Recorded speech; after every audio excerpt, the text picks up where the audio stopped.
Hi, and welcome to the newest episode of Keen Minds, where we're taking a look at the third episode of the fifth season of NBC's The Blacklist. Miss Rebecca Thrall. I'm Jen, aka Takata Cycle. And I am Tessa. And how did you like it? I tell you, I love this episode. I've been wanting for the longest time scenes between Red and Tom. And we've talked and talked in all our podcast about them needing to kind of like have it out, like get some talking about this. And within the genre, because this is not This Is Us. This is not a family drama. You're not going to get a whole episode of them talking things over as they go over a beer and do high drama. In Spyware, that's what you do. You get a little thing, you get like 2-3 lines in there, and that is bonding. They read everything there was to be read. Most father and son-in-laws go out for a beer. These two go and hijack guns and planes. Hey, you do your bonding over whatever works. And it was absolutely lovely, and they had that great conversations there. I gotta say, the first 3 episodes of the season have been very light on canon, very light on mythology, but they have been very interesting in seeing Red construct an empire. This is really the magician rehearsing a trick, and this time we get to see him. And I think that's its own level of fascinating with mythology and everything. Yes, we're still looking at things like the connection between Red and Liz. Obviously, we know that as of right now, Canon's saying he's her father. There's still obviously more to it than just that, because we've got the bones, we've got all those questions, why he came into our life when he did. So many questions there. But to me, personally, as a fan, the fact that he built his empire to protect Liz, especially, seeing a glimpse into how he did that the first time in current day is very fascinating to me. It's a little window to the past that I'm very much enjoying. Mm-hmm. Me too. I'm actually okay. I remember season 3 was very similar. We got snippets here and there about, Katerina Rostova, maybe in 101, on 301 and 302, but that was about it. And then it just dried up until we got to 311. And that was absolutely fine to me, because you got to see another side of Red, and everybody is on the right to go on a ride with Red, see what he does. Roller coaster ride with Red. Now we have a plane to go places. Yeah, just no fuel and no pilot. Which, oh my gosh, that means Edward is gone. That makes me very, very sad. I was worried about Edward, the pilot. I know. I imagine that they took that Werner people got him. Yeah, I mean, it's possible that he just said bye and left, but the likelihood. Get Poor him Edward. back. Oh, poor Edward. I mean, you can't get him back if he had a plastic bag tied around his face and thrown in the ocean or something. I mean, only so much you can get him back from. Well, I guess it will be another bag of bones. God. We've got one. That's more than enough. Just ask Tom. One is more than enough. So I would basically say this was basically Glen's episode, Tom and Red episode, and Ressler episode. Yeah, I agree. There wasn't a lot. Aram, Samar, and Cooper, it was very light on them.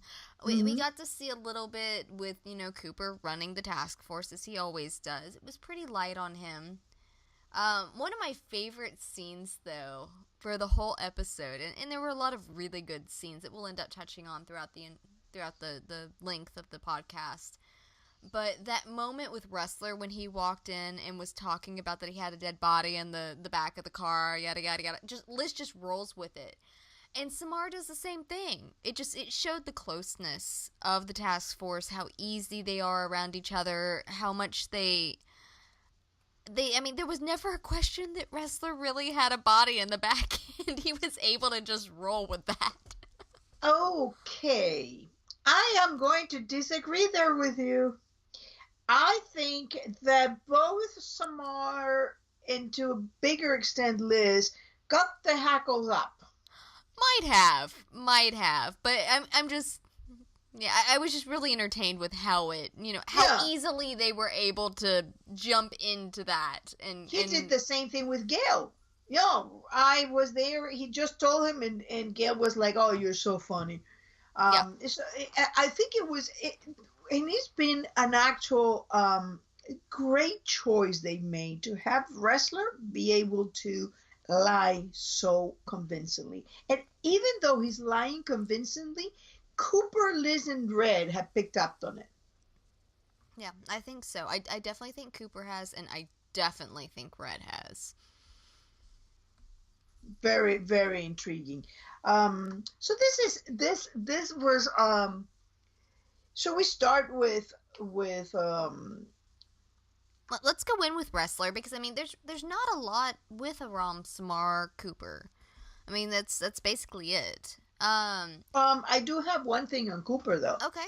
I do think Cooper knows. I mean, that line that he has. Um, let me just that he tells that a corrupt cop and all that. That was that to me read like he really knew. See, I, I I, didn't get I'm that. Like the conversation that they had when he called Mhm. Ressler into his office, that read much more to me like that. Cooper's Cooper's comment about corrupt cops and such, I read that more as in he's been in this business for a long time and he's seen everything. He's seen the good, the bad, and everything in between. Oh, I don't know. I think that I read it. I mean, not that he was doing it, he wasn't hammering it on, but it's a funny episode when you get Liz, Cooper, and Red telling him. Cooper says the ones who let anger, emotion, prejudice, and carelessness affect their behavior are every good cop's worst nightmare. Then Liz says, "Oh, from one dirty cop to another," and then Red puts the icing on the cake with a little with. I think he had even sprinkles in there. It was Sparklers. yeah, like when you need me, I'm there. I think that these are three characters telegraphing to to Ressler that hey, we know, and you just gotta let us know. Well, I mean, we mentioned last week when we talked about it that Ressler, I mean, it's getting harder and harder the further he goes into it. And he made the comment to Liz. He says, I've got a Hmm. friend. He just keeps digging himself deeper. I mean, he told her everything without telling her everything. Hmm. But I really do believe that if he had gone to Cooper first off and said, this is what happened, this is what this guy's trying to do to me, I freaked out, I panicked, this is what happened. I, I think Cooper would have stood by him and helped him. Now, saying that, as I said last week, I also understand why he wouldn't do that, even if it's a totally, I mean, and to be fair, it would be a partially selfish reason anyway. But on the selfless part of it, it would put the task force in danger to do that. I think Cooper would, but I think it would the Ressler would also understand the very bad position he was putting his boss and his team in to tell them about this. I think yes to an extent. Um, it's going to make Cooper anyway. It's just going to make things very difficult for him. He's under review. He's under pressure. Red is delivering actually pretty nice blacklisters. But if you think about the scope of the blacklisters that he delivered during the first two seasons, he was delivering the front guy. Well, season three, he was delivering Guy. I mean, he was delivering people who could basically have killed a large number of people. Mass murderers at levels. Frederick Barnes. So this is different, and they get a very different feel, the blacklisters this year. So far, I mean, we still don't know why people make it onto his blacklist. And I think that as we go along, we'll see that there is not just the reconstruction that he's doing, that there is something else that he's doing. Because I do think, in fact, I'm not that sure that he's that broke or is left with nobody. I think that part of this entire thing is that being broke gets Liz to help him, that then he can go on this, exotic adventures and take Liz out of, the range of the suitcase. I mean, I'm not doubting that he's not a poor man, but not by any means what he used to be, but definitely not. Well, illiquid and entirely broke are two different things. There you go. And when Liz called him broke, he went out of it. And it sounds like a flowery statement, very red. But what was it he said on the first episode back? Broke is such a harsh word. No. It was second episode. When he basically said that he exaggerated to get, I may have gilded that lily a little bit. Yeah, that's the phrase. And that may be what illiquid versus broke is. Yeah, he's got a whole lot less money, but, he's not completely broke. He's living the part, I gotta say. He's in the motel, he's doing all these things. It's a very intriguing thing to me to see, Red like that. I almost like it better because he's, I would really like him back in his 3-piece suits and his fedora, though. It's coming. I saw some. I hope so. I'm you don't like your baseball cap? I don't. I'm a suit and a fedora girl. I love fedoras. I've been a fedora fan much longer than I've loved the Blacklist. I've got a whole collection of them that I wear regularly. Of the gumshoe. Well, yeah, I mentioned a couple weeks ago, I said I've always been a Rat Pack fan, a Sinatra fan. It's probably where I picked it up from. But it's the 3-piece suits, the fedoras, that's awesome to me. It's one of the things that drew me to Red. And I'm just like, listen, I know that you were like officially the dad now. You don't have to dress like it. Please don't dress like it. I think he's I mean, did you notice in this episode how good Red was doing undercover? He's as good as Tom. Oh, he's fantastic. He always has been, though. I mean, there's never been any question about that.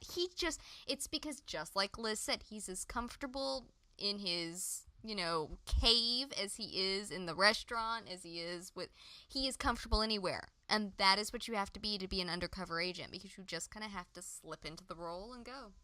Mm-hmm. And it just, I keep thinking, Red gotta have started with a major, from all those little details, all that thing. Yeah, it's something in there. I'm not opposed to that theory. I don't know yet. But it would explain why he actually, because I've always questioned why Red would have gone to an organization that warps children like Bud did, because Red's usually very anti-hurting kids. Like, that's his... There's a lot of things Red'll look past. That's not one of them. And that's... Bud was not kind to those kids. He was pretty abusive to them. And so, yes, you can argue that he saved their lives, and I'm sure every child that came out of the St. Regis program would argue that, including Tom, probably. But just because you can argue that doesn't mean that he did not take vulnerable children and twist them terribly. I do agree. I think that if we're talking in general life, it would be absolutely terrible. In spy lore...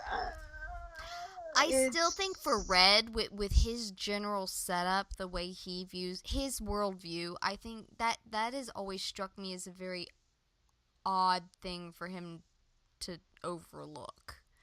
he knows. And that, I know he doesn't work with them when they're kids, but he knows that that's how they're being raised. yeah. And then on the other hand is what Red is doing with Liz. Granted, Liz is an adult. It's basically training her. It's taking her to Wu-Jing to personify a encryption specialist when she knows nothing of it.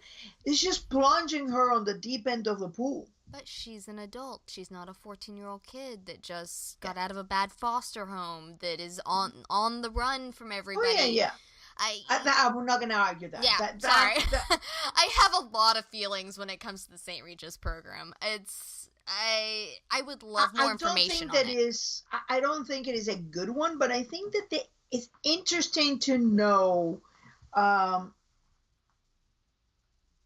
how similar, because Red said it, and it's funny because you end up going back to these things that Red has said, and he said, Tom and I share many things, and here they are when they and they were working together, and I honestly think that there was a lot more going on in there that it meets the naked eye. You need to really get a little deep in there in those scenes with Red. But talking about Ressler, going back to Ressler, I mean, I gotta say, this was a fantastic Ressler episode. It was. One of the things that caught my eye, I can't remember the wording, and I meant to go back and look at the actual wording before we started recording. But in the episode where he accidentally killed Hitchin last year, she basically said, "No, you're my dog. You're mine. I own you. You don't be standing up in here. Yeah, I own you."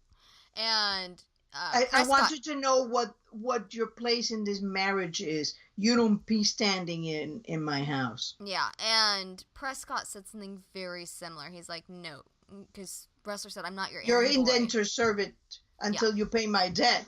That's what you're doing. And so it's this ownership that got passed.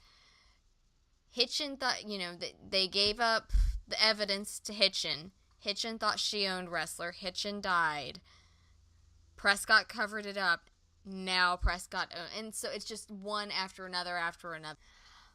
All right, so if it sounds a little funny, we're actually recording from here on out on Friday night. We started the recording on Thursday night, and we had technical difficulties. Jen's computer hates her, and it basically garbled up and essentially ate the back 2/3 of our podcast. So here we go again. Second time is a charm. Yeah. So if you hear something twice, it's not proof that we're crazy. We might be crazy, but it's not proof of it. There's other proof. It's fine. Yeah. Just go through our blogs, you'll find it. It's it's right there. This is not it. This is not the proof you're looking for. All right. This is just technical mishaps. Say that 10 times fast. I know. I cannot even say slow. Oh, God. So let's go into Liz and she didn't have a lot to do with this episode except for definitely being suspicious of Ressler being in trouble. Yeah, and you said that earlier, and I'm more inclined to agree with you now that Ressler that Samar and Liz were kind of lifting the eyebrow at Ress on that. If they had been dogs, the ears would have been up. Definitely, they got a whiff of something that was a little off in that situation, because he's the previous time when he's been talking on the phone and he's been doing things with Prescott and and calling Prescott and all this, And Liz has also been like, I wonder what this is. I mean, she's done that. She's been there. I mean, think back to Yeah. Samuel Lecco when she was like, I gotta take this call. I gotta go do such and such by myself, without my partner, without doing, she knows the signs. Cover for me, yeah. Yeah, she's done it before. And just as you just said, he's covered for her And Samar too, because Samar is like, oh, let me check that suspicious guy from the other Aram dug up in the Lipid Seafood Company. That turned out to be Mossad. Yeah, exactly. Yeah, and then she's like, no, he's fine. So I mean, they know. I mean, this is really not a stretch. And look at Cooper. He went to great lengths to try to cover up the fact that he beat up a suspect. Or that he was being blackmailed all through season 1. Yeah. Or season 2, excuse me.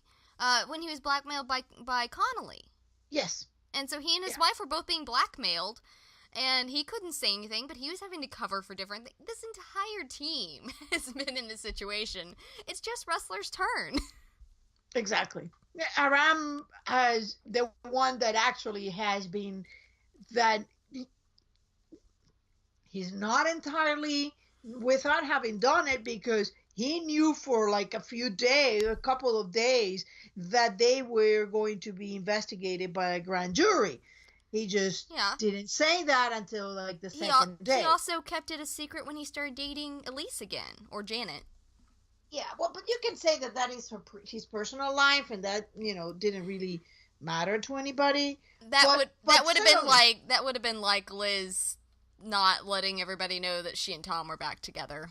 I mean, that was pretty much common knowledge when they got back together. Now that you mentioned it, was it? Yeah, it was. Well, because she was pregnant. I mean, it would have been a little hard. Well, right? I mean, they all seem to know. I mean, to be fair, he was part of exonerating her, but they all seemed. It's not like it was just chatted about regularly, but they seemed to know that they were together and that Tom was still around. Right, you're right. Yeah, because Tom was helping. That's correct. So, but this is like they all done that. They all know the signs, and Cooper was, he basically up front said, "Tell me about this. Why didn't you put anything in this report?" So, yeah, I'm gonna say that Liz definitely knows. Other than that, what else did Liz do in this episode? She had a really nice scene with Ressler when she called McGinnis on his BS there. It was a nice Profiler Liz moment where she comes in, she goes, "He's dirty." And Ressler's like, "Well, how can you tell?" She said, and they combined their knowledge of firearms, of how it typically goes, with her profiling instincts. It was just a really nice moment for her to put that together. It was, you hear a lot of the fans talk about how they love Profiler Lizzie, and that was just one of those brief moments that even though she didn't have a huge part in the episode, we got Profiler Lizzie, which is always a fan favorite. And also, she's done the same thing in about the same situation in the Lipid Seafood Company when she says that guy was framed. I don't know how I know it, but that guy is framed. It's that profiler instinct that she has. She has all the education behind it, the natural instinct, all of that goes into the criminal mind. Yeah, that goes into profiling, and she uses it, and she's honed it to be very good at what she does, and she is. And so it's nice. I talk a lot about it's nice when we see that Tom is, an exceptionally intelligent human being, very good at covert operations, etc., etc. It's nice to see Liz being really good at what she does. Mm-hmm. Yeah, because they all have to be. You don't get to be in that kind of unit. You don't get to survive in that kind of environment. I don't care, who you are to Red if you're not good at it. Yeah. Exactly. I mean, she would have been killed by this point. So that was that, and there was another thing with Liz that I found interesting with how she seemed to push Tom. to work with Red. It was a little bit vague because there were 3 different instances in which Tom goes to Red and says, Liz told me you wanted to see me. Tom tells Red when they're in the back of the van, he said, I didn't want to do this, but Liz really wanted me to. And then at the end, Liz says, thank you for offering. What do you interpret? I took that as basically, she made it very clear what she wanted. Well, you don't have to do this, but it would be nice if you would. And he basically agreed to do it, and she took that as the offer. Those unspoken, it would be fantastic if you do this, you're going to do this, so you might as well just offer and make it sound like it's your idea, I go a step forward, and I think that Red wanted, because think about it, Red needed Dembe to be with him to conduct part 2 of the thing. Then he certainly could not offer Glen. I don't think Glen would have done well being taken as hostage for... No, they would have shot him just to shut him up. I love Glen, but he would have pissed somebody off. What are you eating, Doc? Yeah. He would not have done well. Or he would have spent the entire day in the trunk of a car, muffled and Glen is not hostage material. No, not nice one. So I mean, it's not that he had a lot of other options, and he needed to put somebody in that situation, somebody that, should anything go south, was able to extricate themselves safely. Yes. And in that, he had Dembe and he had Tom, and he needed Dembe with him. Yes, I agree. And I don't know if he knew that Tom was gonna have to go with Bacardi, something like that. The gun runner. Bacardi. I don't know if he knew for sure, but I'm sure it was on the realm of possibilities that he was going to want collateral. Yeah, why didn't you just? I mean, I'm not gonna go there unless I have something of yours. So either you leave the money, or you leave someone. Yeah, and so I mean, I'm sure it was certainly on the realm of possibilities, and that does make sense that Tom. I also think that I was talking to someone today about it, and we were talking about how Red likes to rile Tom. I mean, he likes to push buttons. He does. I mean, that's a thing, and I think he got a kick out of it to an extent of just sending Tom along, and Tom's like, really? Really? But, yeah. I mean, I think there were many deeper purposes, but I think on the shallower end for Red, I think he very much enjoyed doing that. Yeah. I was first of the opinion that Red did that on purpose in order to have a conversation with Tom. What passes in Spy World for a deep conversation about their issues. But I've rewatched it today, that scene, probably 4 or 5 times, not the entire episode, just those, that scene between the two of them. And I am not so sure anymore. I think that it generally just happened that that's the way it rolled, because that's the way it needed to roll. They needed to put Buhari and the people in one van so that they could be delivered to the FBI. And the other thing was, then Tom was left in the van. Yeah, and they had to be loaded in there so that Buhari thought that it was real. Yeah, they closed the door, the whole thing. So it was. I found one thing I find interesting is that they knock on the door before opening. Yeah, and I mean, if it weren't at least. I mean, on the shallowest end for kicks, for the deeper end to try to figure out, because Red knew something was going on when Tom invited him to dinner. There was no question there. Whether he knows why or what's going on is up for debate. And he does know something's going on, so I think he took the opportunity to try to see if he could glean any information, just like Tom invited him to dinner to try to take the opportunity to glean any information. These men don't let these opportunities pass. They get intel because information is power. Mm-hmm. And so I think that was, at least in part, planned. Having time alone to see what Tom would say. Because Tom does sometimes get started when he gets emotional on it, and he's always emotional when it comes to Liz. I mean, that's one thing you can count on, one thing that Red hates about it. But so's Red, so he really can't complain. But... Yeah, but he had 30 years on him. Or 25 years on him. That's true, too. But, I mean, Tom will run off at the mouth sometimes when it has to do with him worrying over Liz. And I think that's what Red was hoping for, is that he would confess what, run off and somehow work himself into a corner and say something that was going to tip Red off to what's going on.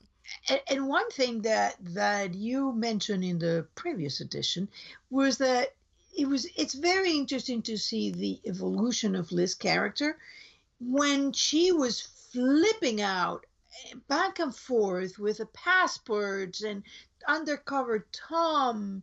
And, first she finds a passport, says that she's okay with those guys. Then Tom goes to work with Red, and Liz is flipping out about it. And then we theorize at that point, just based on character analysis, that the reason to do that was because it was tied to Red. And at that point, she had not accepted that part of herself. She was fighting it. It wasn't about Tom.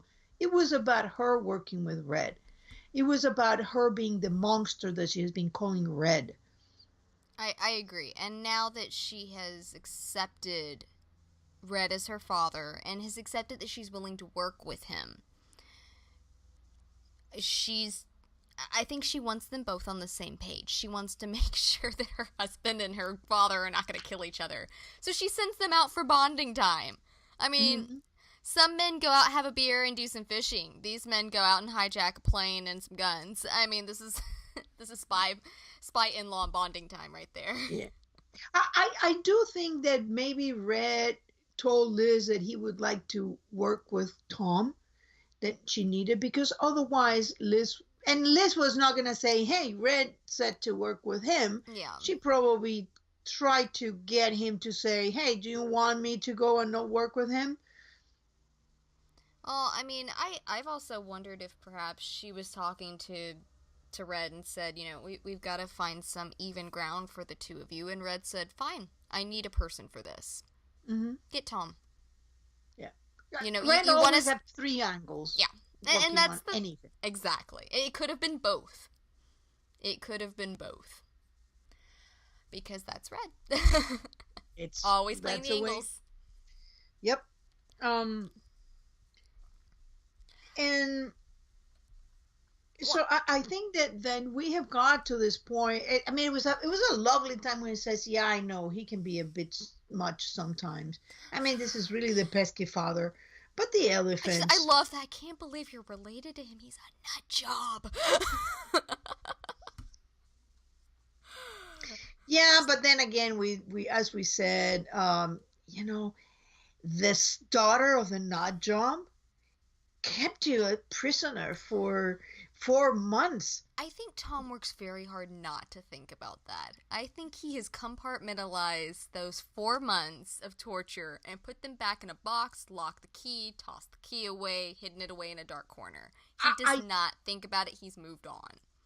I think that he and Liz are very similar in that get even. Yeah.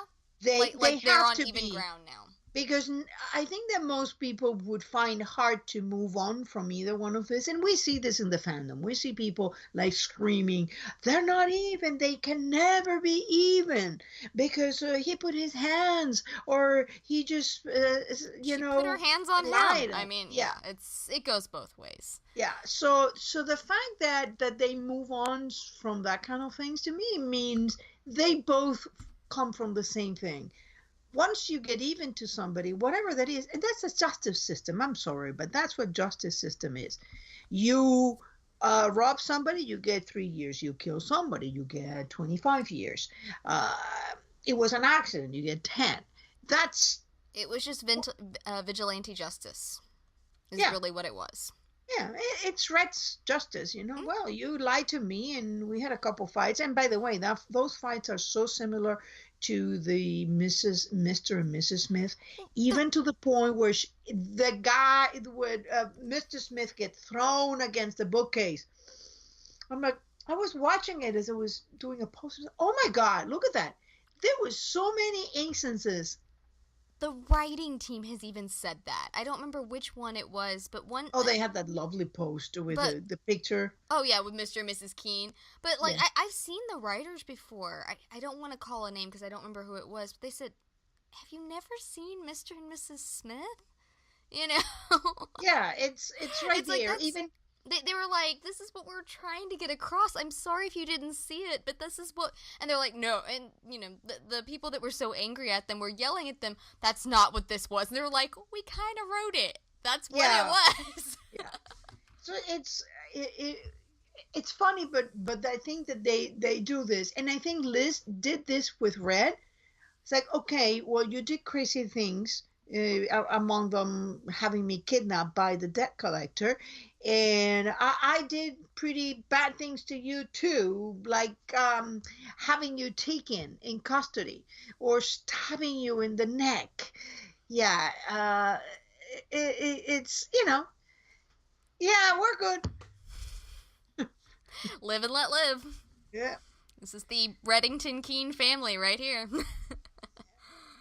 Yeah, or occasionally try to kill one another, like, stabbing one another, or sending the guy to stab Zamani. my son-in-law, and then my daughter stabs me. When he said that, all I could think of was, well, why didn't you do it yourself in season 1, Red? I do believe Red when he says, I'd put the bullet in you myself. I do believe him. But his point was, and I know people have been going haywire over this, going, haha, he's going to kill Tom. Says you're important to me. Yeah, I mean, they cherry pick the pieces. Yeah. Okay, yes, he would put the bullet in himself. He's just saying, I'm not going to hire someone to put you down. If it's got to happen, I'm going to do it. But it's not going to happen because Liz loves you and I love Liz. Yeah. And one of the things about that entire situation with Red is that, remember how Red said to Liz in the Major, how he had that lovely thing about, you start looking at a distance for this person, and at the end it doesn't matter what you do, because it's not about them, it's about you trying to take care of your own guilt. Yes. Because what you took from her. That was at the end of the Tom Keene episode. Yes. Yeah, and that was a very heartfelt thing, and I didn't understand it for a while, but then I got it. What he took from her is him as his father. So in this thing of Tom, is he threatening Tom? Was no, he already told Liz, I care for him, or rather, I care for you and Agnes. He told Tom, you're Agnes' father and Liz's husband. And he told Liz in 2:16 that doing something for somebody because you took away their father, it's all about the guilt you feel, is not about them. Something he references later on in when Liz is dying, and he says, I've done nothing for you. And because it's not about her, it's about his own guilt. And that comes through, do you really think that on top of having taken himself off as the father from Liz, he's now going to take from her husband and the father of her child? Forget. Maybe Liz and Tom will one day part ways, but he is still Agnes' father. You can't take. Can you imagine? No, your grandfather killed your father. That's not going to go well with Liz. Yeah. And I mean, I've talked to other people about this before.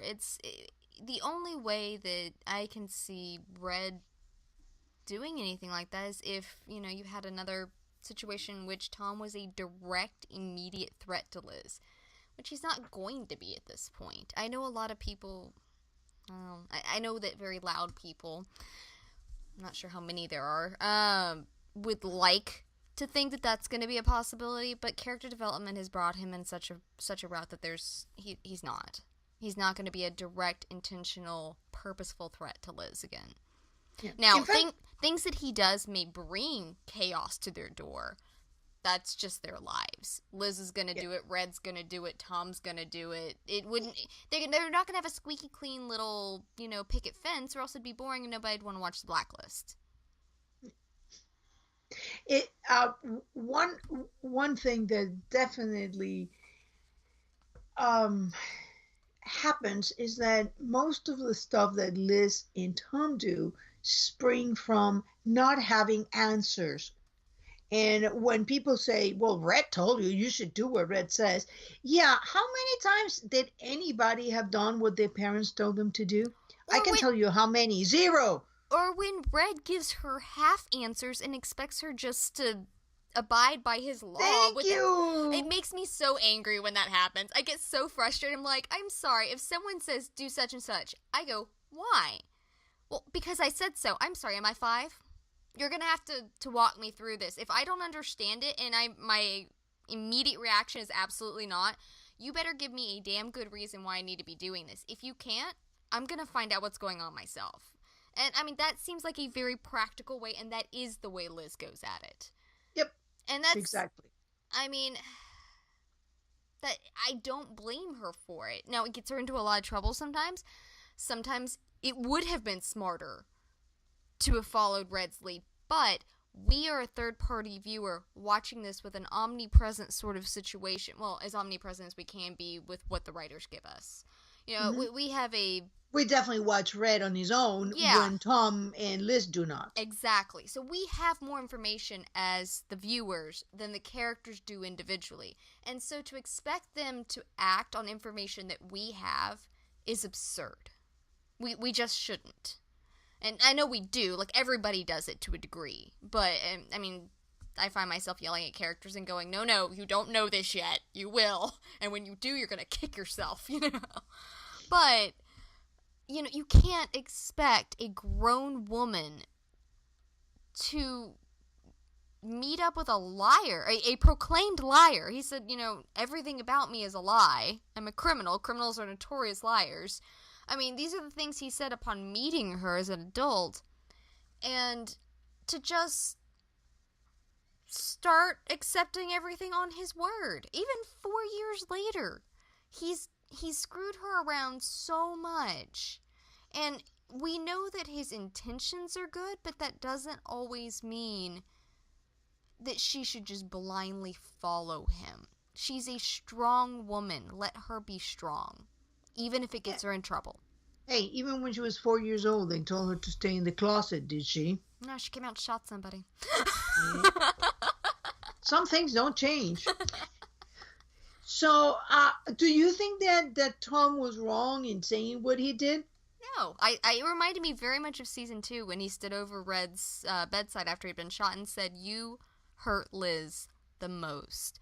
I think that Tom still feels that way. I think that Tom feels that he learned the lesson that Liz needed honesty and truth in her life above everything else, and she does. She's made that very clear. Tom learned that lesson 3 bullets, 4 months, and losing her. Taught him that very hard lesson. And he's watching Liz learn that Reddington's her father, something that she's been looking for her entire life, definitely the entire time that Tom's known her.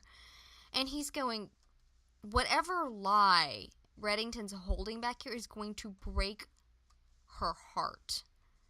And it's killing him to know that, but he doesn't know what the lie is yet, so he can't bring the information forward until he does. Yeah. And I think he's very frustrated right now because if he thought he could just tell Red, tell her, but he can't because 1, that would give his hand away, and 2, Red would have done it already if he was just going to tell her. He's not just going to go, "You're right, Tom. I do need to be more honest, and suddenly go proclaim all of his secrets to Liz. It's not going to happen, and Tom knows that. Yeah, that sounds so funny. I know. I had trouble getting through that with a semi-straight face. Yeah. I also think that at this point, it's Tom lying to Liz because he hasn't told her about the suitcase. No, that's not lying. He's omitting telling her until he finds out. Because, I mean, let's say by now, he's gone already the whole Kaplan plan, probably. And he has pretty good reasons to suspect that whatever that suitcase is might not be good. Yeah. It could put her in danger. It could put their family in danger. He was needs willing, information. She was willing to put them all in jail. So I have a feeling that if she was willing to put Liz in jail in order to save Agnes from the criminals, I have a feeling that Tom had also a plan for him. And the fact that, to me, that Tom was supposed to call Dennison after getting the suitcase tells me that Dennison was supposed to call Oleander later, let him know that the suitcase was in place, and have them all go at each other to see who ends up alive, or maybe none. I don't know. I mean, it's a convoluted web that Kate's left behind. And I think that Tom, coming off of everything with Halcyon, with not knowing about Howard, knowing about Scotty, whatever that all entails, I think that Tom's kind of in a tailspin on that, and he knows that Liz is going to be inclined to trust Reddington more, like she did with Kirk. Any of her hesitation with that's going to be out the window right now, and so he wants to go to her with all the information, all the details, and say, okay, here is what it is. What would you like to do with it? Because if he came to her and just said, Kate gave me this, here you go, she'd go, okay, let's take this to Red. And they would never find out. Now, if he takes it to her and goes, it's your mother, it's somebody your mother killed, it's, insert whatever the bones are here, or the suitcase, or whatever it is that's the big deal, then at least he's done his part and given her everything. And if she still goes to Red at that point, it's her call, and he'll just go, I don't agree with it, but it is what it is. Yeah. And I do think that I have a feeling that the suitcase is not going to be anything that paints Red in a bad light, because she was trying that before and it didn't work. I have a feeling that the suitcase represents a direct danger to Liz and to anyone holding that suitcase. And I think that that's the reason why she planned to give it to Tom and Liz. Might be. To Liz through Tom, to get them all killed. It might be. I mean, like I said last season, I was very hesitant to think that was her goal, but after watching those outtakes from season 4 with Liz basically going, you're sending me to jail to quote unquote save Agnes? No. And I was like, well, Tessa was right. All right. I mean, you called it, so pat on your back. There you go. It's funny because, not that I am, I don't claim to have any training of it, but I am a human lie detector. I can tell lies, and when an actor is worth their salt, I can, if I look at the scenes enough, I can tell, that there was something, and I watched that, and I know that they said that they haven't really geared onto what Kaplan was going to do for season 2, but you can see that already in season 3, that was starting to percolate. That face that she had in that car, that was murders. She was ready to kill Red. Then I think she was horrified by the situation she was presented with. She felt like she had no choice but to do what she did. It's still those bodies, the notes. That's something that, I'm sorry, maybe she was not conscious of it, but she was planning for it. Even if she loved Red, I bet that she loved Katerina more. I could see that. I could get behind that. What about Red caring for Tom? I love it. I live for those scenes. They give me life. I was very happy with the fact that they had that conversation. In the genre that passes for a heart to heart. Well, did you notice how many times, at least twice, I think actually 3 different times, he clasped his hand on Tom's shoulder? It was a very affectionate gesture.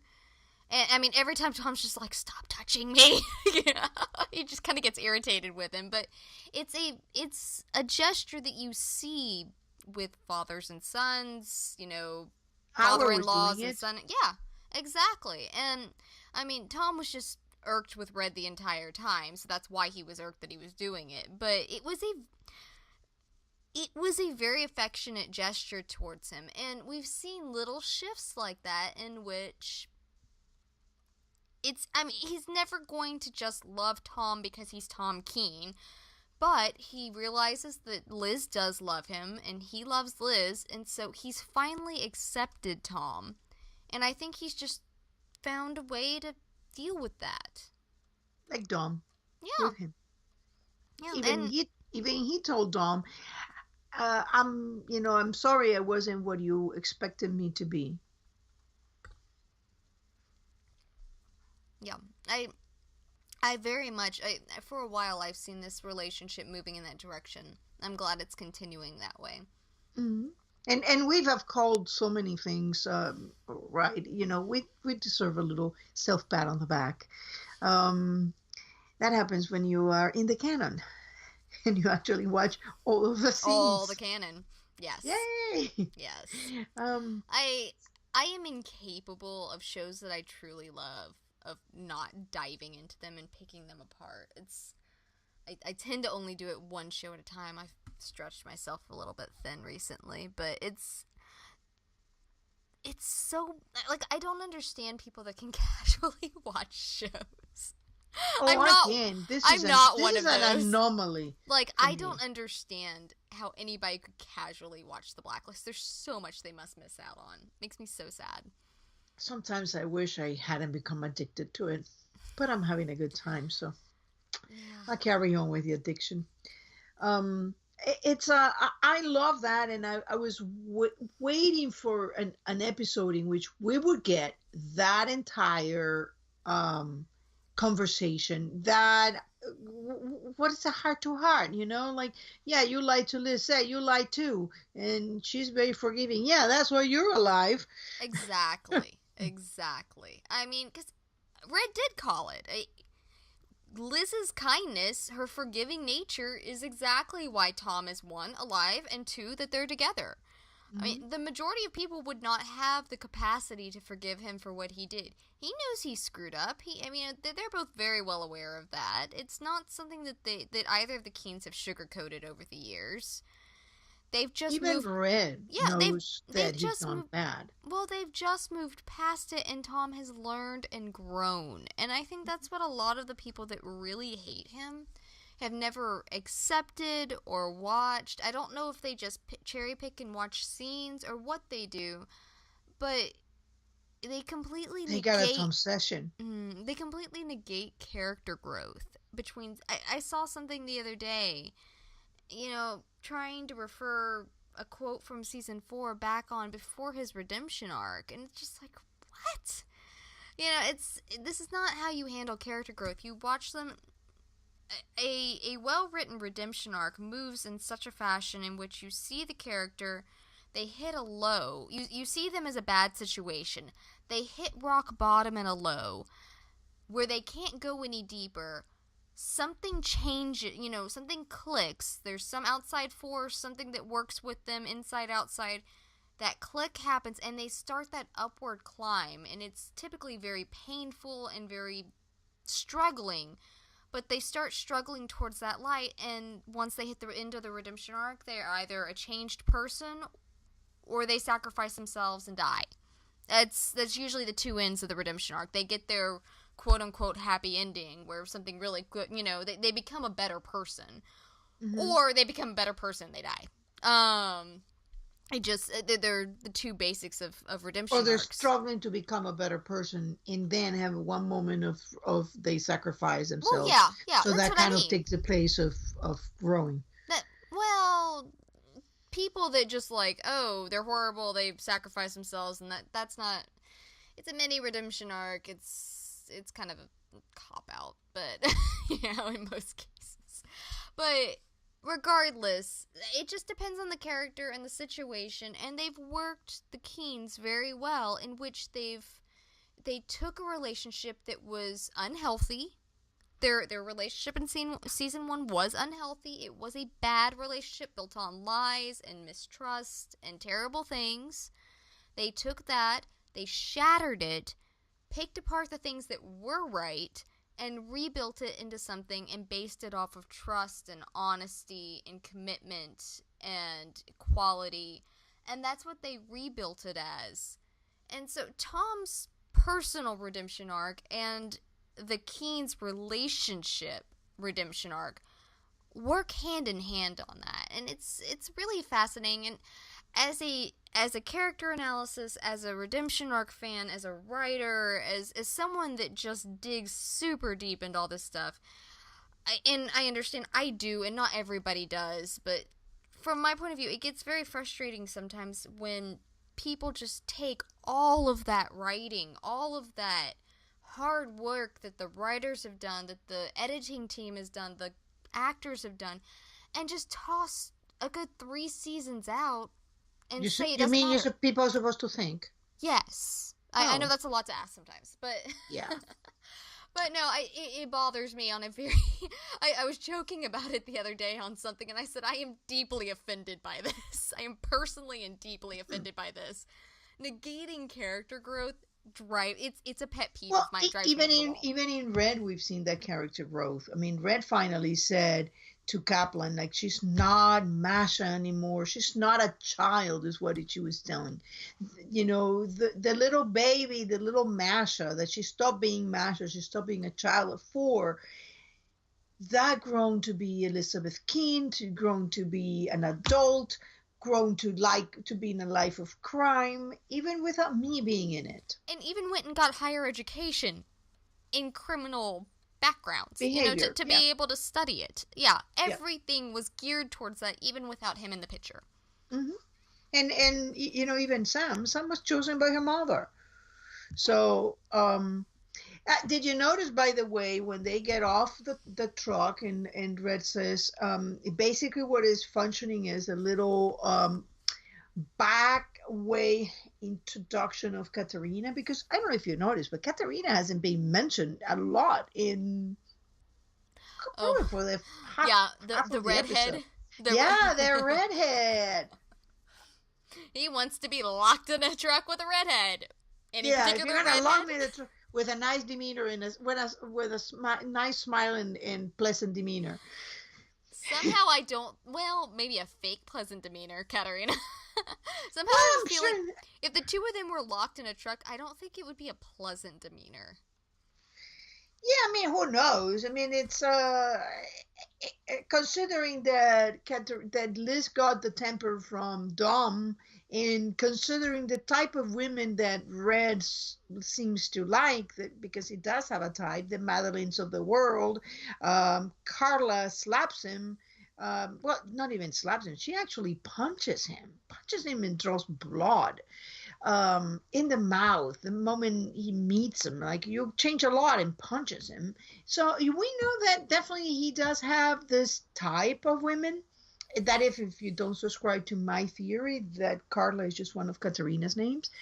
But even then, I mean, there you are. You're introducing that Katerina in there, and yeah, we have no idea if they have had a tremendous fight or, yeah, who knows. I am very entertained by it, and I can't wait. Because I'm still on board with, I think Katerina's alive, and I'm very excited to have her back eventually. I'm like 99.5% sure that she's alive.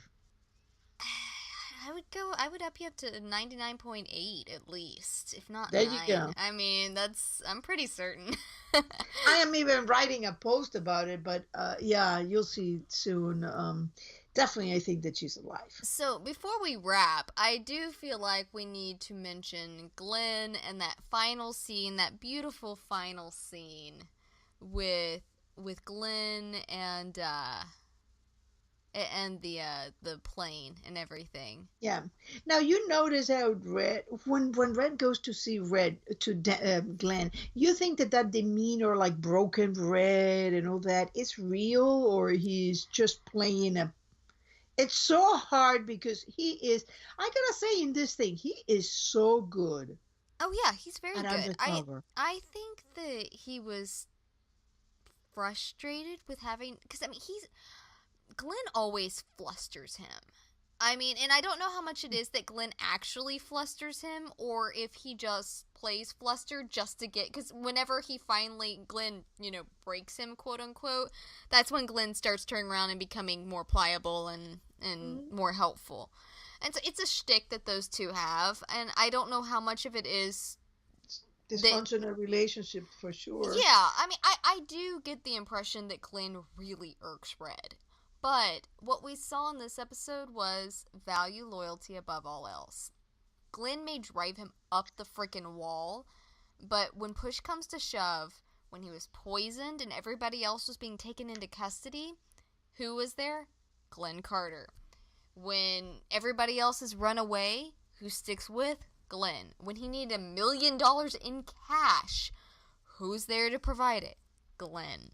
And I love that at the end when he walks up and he's goofing about the mosquitoes and sleeping with the door open and all of this.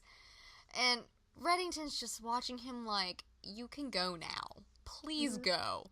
And then he sits down and you just kind of see him look at him, reach over, take the beer, open it for him. When Glenn says, "I know about being alone," yeah, and you know that that is a moment when Red realizes, you know what, maybe maybe he's right, maybe I'm a little alone, maybe he's a little alone, and he's lost a lot, and he hasn't taken a lot of time to mourn for it, because regardless of the betrayal is always a very complicated emotion when it's someone that close to you, like Kate was. She was his confessor, one of his dearest friends. I mean, when the Cabal was breaking in to come shoot him and everything looked like it was about to go up in flames, she was standing at his side with a gun, ready to defend him to the death. I mean, to lose Kate the way he did, to, one, feel like he had no other option but to put her down himself, get a second chance with her, choose to do right, and watch her commit suicide in front of him. He hasn't really taken a lot of time to mourn that, at least that we've seen. He lost Baz. Marvin's in prison right now, I believe. I mean, unless he's gotten out, but if he is out, I think he's flown the coop. Red told him to take a hike and run. He lost Brimley. Brimley left. He has lost people that have been with him nearly 2 decades, and some of them that far as well. Good friends, close confidants, and that's a lot of emotional situations, on top of losing what he's used to in the money and the ease and the flights and, all of that. He has lost a lot. And I don't think he's taken a lot of time to stop and slow down and actually focus on that. And I don't think that Red does that. I don't think he does either, but sitting there and in the dark, at the end of everything, they won the day, they got the guns, they're not dead, they got to pay the money back, they got a plane. He doesn't have money to put fuel in the plane. I think that reality, it's kind of like the high of everything and then coming off of it. He's sitting there and he realizes that out of his old life, he has 2 people sitting with him that are still alive and still with him. Well, and he does have now, because he had been accepted, and that is a major victory. Liz has made her peace about it. So now he started to come home. He has one of his daughters back. And like it or not, even if he's a little, kiss from the devil, he is a son-in-law and a grandchild. It may not be the son-in-law that he ever wanted. Neither And was he obviously, I to was going to Dom. say, Tom certainly didn't want him as a father-in-law. But it's the way it is, and they will eventually come to on that. I do believe that, and I think they're starting to. I think that Red's going to move towards it at this point faster than Tom, because Tom still feels like Red's hiding too much. Well, he's coming from his father's. If he learned that Howard used him, he's got to be pretty rattled about it. And the trust issues that he already had are through the roof at this point. I mean, on the other hand, that Red did tell him not to go, but who knows? To be fair, he didn't go. Howard came to him. Yeah. Drag him in. Howard had someone call him, pretend that he was a lawyer, bring him in, and then meet him, have him delivered to the wrong spot, and give him a clandestine phone call. Yeah, it's not like Tom went seeking after it. He was, as you just said, dragged in. Mm-hmm. So, that's... Red certainly took a moment to make that comment, but that doesn't mean it's accurate. I think that in the relationship of Red and Tom reminds me every day more Dom and Red. I'm sure that for Dom, Red, because I am convinced that he is married to Katerina, and so you're not gonna shake me from that one so easily. I do think that that is exactly what Dom felt. I mean, are you kidding me? Is that what you bring in? That's what you brought home to dinner? Are you kidding? Yep. I mean, even if they weren't married, even if he was just kind of the one that she wanted to choose, it's still... Yeah, not a happy one for Dom. I love Glen. Was absolutely hilarious in the scene as a money man, coming up to the gangster and, talking about the what are you eating? And so, yeah, that was so fun. Glen is, I hope they keep him on and they give him an expanded role because he is like a condiment. You cannot have too much of him, but he's definitely hilarious. And I could see more of him. Oh, he's brilliant. I'm really glad that he's there. Red's gonna need a cleaner. He's got cleaners. Remember last season? Yeah, but now he can't pay them. That's fair. Maybe that will put him a little stop in the killing. I'm sorry, I will kill you, but I can't afford it.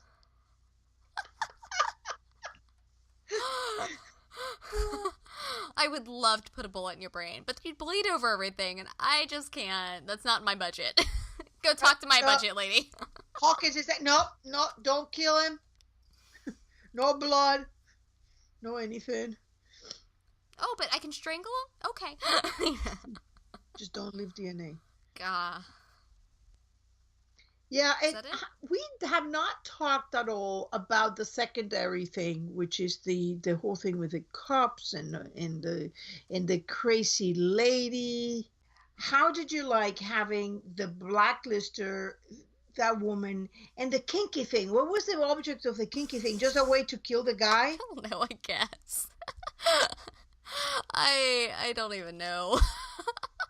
I don't know. I love the one moment. I wasn't crazy about the whole. Somebody likes those masks because they used them back in what was it in season 2? Vanessa Cruz. They had that mask that came down over his face like that for the I guess S&M stuff. Mm-hmm. Somebody. Yeah, that's right.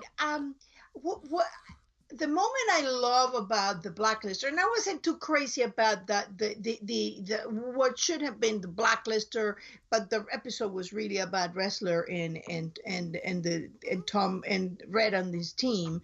Um, was that moment when they're in this whole thing? He's tied up. He has this the rubber thing, and then the phone rings, and she puts the phone in, and he started like talking normally, and I was cracking up at that point. That was that was so funny. And then it's like, oh, nope. They found the thing to you, not to me. Oops. Okay. S&M got suddenly very real. Safe word is none. There is no more safe word. Sorry, guys. And that is why you never are the person that's it's in the compromised position. Not if you're dealing with a real killer, you know. It's like that was it. Like, why would you ever do love that. I love that one when she's like, oh no, nope, and then suffocates him. That part I really liked. That was funny, very very funny. What else was in this episode? I think that's wraps it. Oh, I wanted to also say that they introduce a character named Scotty. So I am thinking that they are going to bring that whole thing around. I know that probably Howard is not the character they're going to bring back if they ever do bring one, because he just got signed up for another show. So unless they can make it work somehow. That doesn't mean that he can't guest on it. I mean, there are many actors that do that. Eddie was running 2 shows at the same time. Ryan basically was doing the spinoff and Blacklist, and just crossing over. A lot of actors do that. For 1 or 2 episodes, they could probably make it work. I hope. I would love to see them back. In fact, I wouldn't. I need Howard. Don't dash my hopes. I need Howard to be a father to Tom. I'm more intrigued now to see also Scotty, because Scotty would be, you know. The thing is, like, I went into Redemption for Scotty and Tom. I left Redemption for Howard and Tom. Like, not left it, like, angry, but, like, by the time it was done, I was all in for the father-son relationship. And that's a trope of mine, is complicated father-son relationships. Don't ask me why. I have no idea why that's a thing for me, but it is. I love complicated father-son relationships where it's just totally screwed up, and it's an adult son, an adult dad, you know, obviously adult dad, but, you know, like, an adult son, and they're trying to figure out how to make this not quite as screwed up as it is. And I love those scenarios, and I really, really need Howard to come back and to have chosen poorly, but it be like Red is with Liz, come from a place of trying to protect his child. I need this. Don't dash my hopes. Even if it's not true, don't dash my hopes until they have to be dashed. I'm gonna be very stubborn on this one. So we got 2 characters that have been brought in, you know, basically Tom's Red saying that, you know, he preferred to be locked with a redhead. Next time, bring a redhead with a nice smile and pleasant demeanor, and a character named Scotty. So I do wonder if the moms are going to show up. I would love that. And I have a fun headcanon that Scotty and Katarina know each other. And so... Oh, I am certain of it. I need them... Certain. In fact, yeah, you know that I think that they're going to be cousins. Yeah, you and I are going to continue to disagree on that. It gives me the heebie-jeebies. This is not Game of Thrones. Oh, yeah, you're a little close. I mean, Game of Thrones, you got, like, brother and sister. Yeah, you know, cousins Yeeks. are not cousins. It's illegal in most states. I think maybe all states. No, it isn't. I researched it extensively. Oh my gosh, why? Your search engine's as weird as mine, isn't it?